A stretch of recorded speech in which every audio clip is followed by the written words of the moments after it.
Hello, just taking that mask off in order to talk about procedures with parameters. So last time we saw how you could use a procedure to call a set of instructions multiple times, and now want to show you about how you can take that to the next level. So let's say we've defined a procedure called hello, and it prints hello. Brilliant.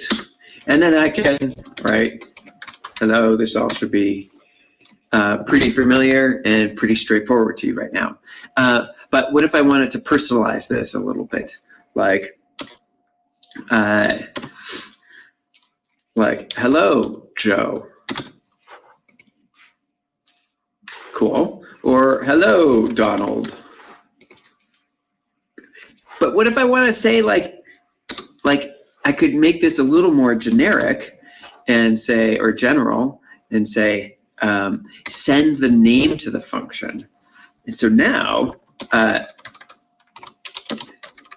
can use that name as a variable in my function definition. I'm just going to put one more command in here as well. And now when I call the hello function, let's see what happens. I get an error.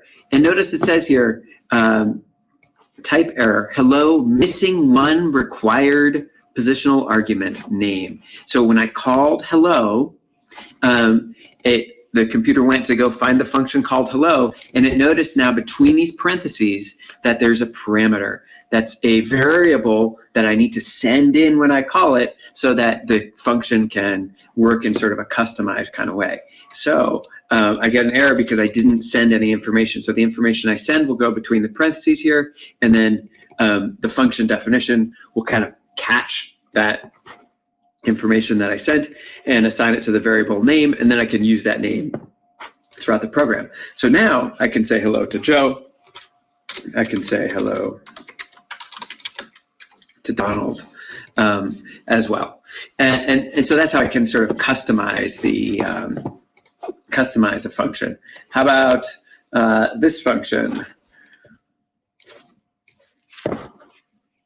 I'll put this function in now.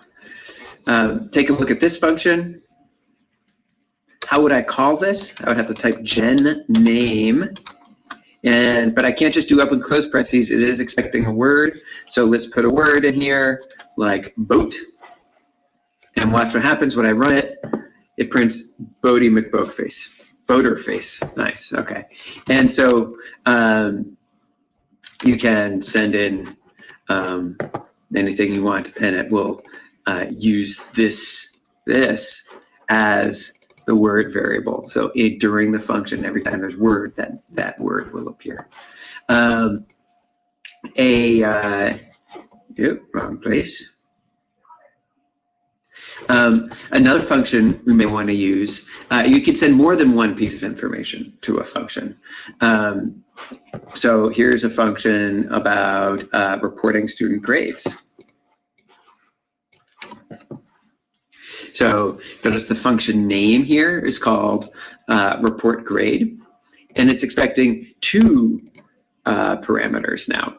So they're helpfully defined as student name and num correct, and then the commands that are part of the function will do things with those variable names. And then when I call this function, I need to provide inside the parentheses the two parameters that the function needs.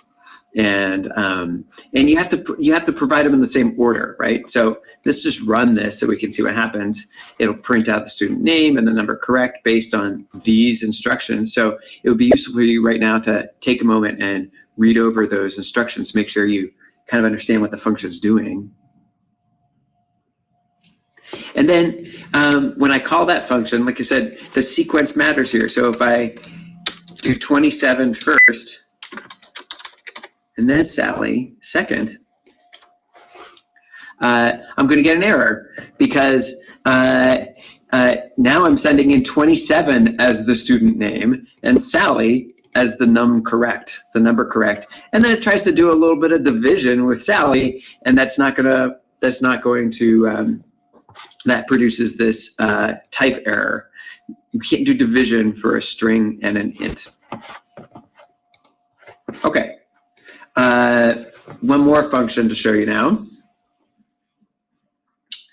is how you can use, let me copy this function definition.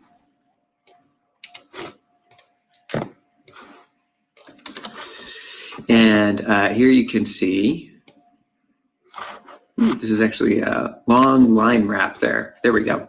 Okay, so there's a function definition. Let's build a call to this function. So I need to type the function name, show math fact, and it looks like I need to provide 2 numbers here.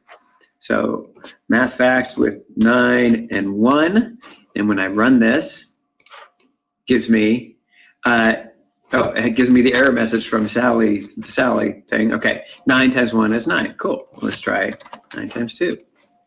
Nice. So I could then show a bunch of math facts by doing a bunch of copy paste here.